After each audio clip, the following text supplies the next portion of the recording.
Welcome to Smalltalk Daily for Wednesday, April 7th, 2010. This morning I wanted to go through reading images in Smalltalk, and by images I mean graphics files, not Smalltalk images.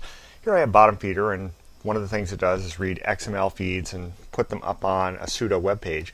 And to do that you often have to read images, JPEGs, BMPs, whatever comes down at you. And here's a couple of examples and some books I read. Now, doing that in Smalltalk is actually fairly simple. There's a class called ImageReader, and you can test this out right in the image without having to put it into any kind of memory cache of any kind, just by trying this display from file API that it has. So I'll try this on the splash image for Bottom Feeder, so I'll do it on this. And you see there's the splash image for Bottom Feeder. It comes up. Now, see how that works. Let's go into class ImageReader, and we'll go over to the class side.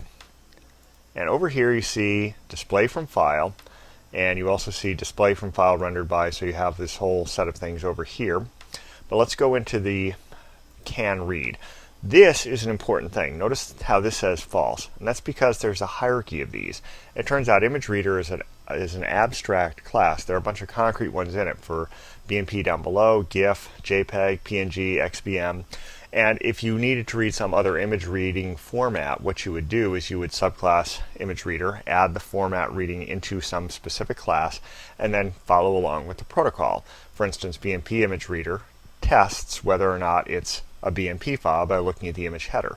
Same thing for a GIF file, and same thing for a JPEG. Notice how they all have this can read message, and they just check the header of the image and say, well, is this something I handle? If not, we'll just go merrily along. And that's really all there is to it. If you go up to ImageReader to find the API, you can go in here to the examples. You see display from file, but on instance creation you have the most common example is from file.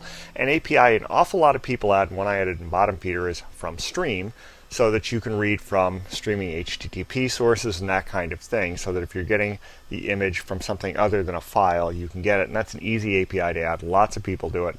I'm probably going to recommend that engineering just include it, but that's neither here nor there.